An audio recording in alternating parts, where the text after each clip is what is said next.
What are you guys doing with these highly toxic barrels of nuclear waste? Oh yeah, these. Yeah, Lieutenant told us to. He didn't really know what else to do with them, so we're just throwing them out in the ocean. Wait, hold on. You realize it's not just like this empty void out there, right? Like there's stuff down there. There's entire ecosystems. Yeah. You know I'm still gonna throw them in the ocean, right? Now, we all know that humans have a bit of a tricky history with radioactive material. I mean, it provides us with 10% of our electricity, which is fantastic. I mean, that's just coal we don't have to burn, and fossil fuels we don't have to put in the air. But then you also have things like this, and this, and this, and this, and this. So my point is that nuclear energy is an incredibly powerful and useful tool for us, but it's also incredibly dangerous. Now, when we use nuclear energy to either generate electricity or make weapons, we also make radioactive byproducts or nuclear waste, stuff that we don't want, but that's still highly radioactive and dangerous. Ever since World War II, when we started commonly using nuclear energy, we've struggled to figure out what to do with this waste, and we've had some pretty bad ideas. It's been proposed that we shoot it up into space. If you know anything about the history of space travel, our track record of actually getting things there isn't great. So that's not a great one. Our country began with simply just throwing massive amounts of barrels full of nuclear waste directly into the ocean off the shore of New Jersey, which is great. And when those barrels didn't sink, we had the Navy come in and shoot them with machine guns. So that's great. Hi, yes, doctor. Thank you for meeting with me on such short notice. Yeah, I went out with my friends for a nice dinner the other night, at this awesome seafood place right on the Jersey Shore. And ever since then, I've been feeling kind of weird. I've been having these strange symptoms. Yeah. I looked up, I looked up my symptoms, and I think I might have the cancer of I think the medical term is the everywhere. Yeah, I think it's cancer of the everywhere. Yeah, no, I had this great fish last night. Yeah, it was weird though. It was kind of green. Yeah, it had two heads as well. Yeah, you should check it out. It was great. It was awesome. Alright, man, cool. Yeah, talk to you later. Thanks, Doc. Oh, what a great guy.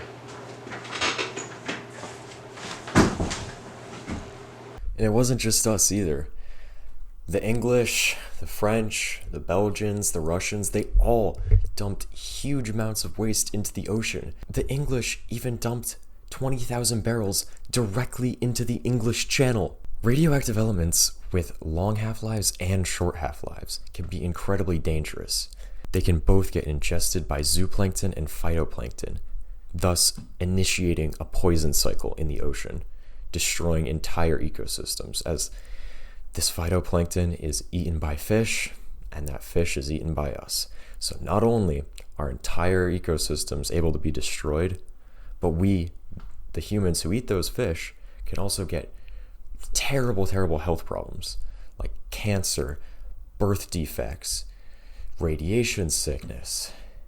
Now, I know it sounds like I'm about to say, ask your doctor if radiation poisoning is right for you, but I'll just sum it up as when organisms ingest radioactive material, it's typically a bad thing.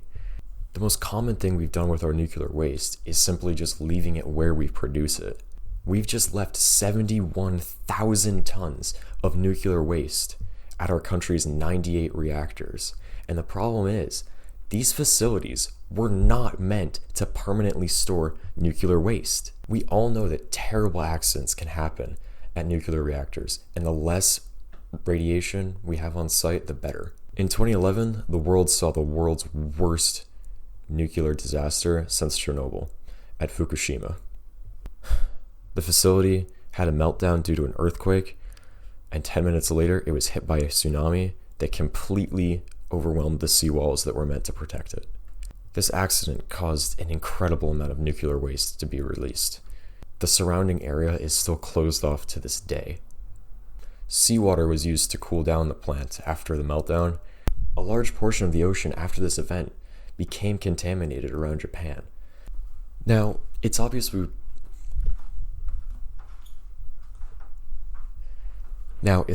have a huge problem. We've known that since the 1940s. Now, what are we going to do about it? First of all, we have to safely operate and protect our nuclear reactors. Well, obviously, we need to only safely operate and protect our nuclear reactors so we never have an incident like Fukushima or Chernobyl ever again. But that just brings us to what do we do with our nuclear waste? Well, we mentioned a lot of really bad ideas earlier, but there's actually been a few good ideas as well, like creating a secure facility for the whole nation's nuclear waste deep underground. We've gotten so close to having this accomplished.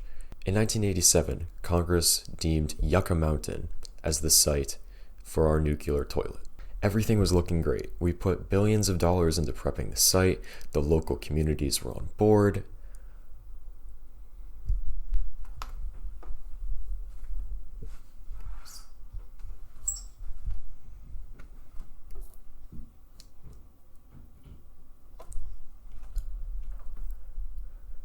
Now everything was looking great. We put billions of dollars into prepping the site. The local communities were on board. Everything was going great. But as we all know, if there's anyone who knows more about science than highly educated scientists, it's politicians. So the senator of Nevada argued that if we were smart, we would just leave it where it is. We would just leave our nuclear waste just at our nuclear reactors, because that's what a smart person would do. So now we've wasted billions of dollars prepping this site, and we have no current plan in place for what we're going to do with our nuclear waste. I really want to end this video on a positive note, but the problem is right now, we're just waiting for a disaster to happen. Thanks for watching.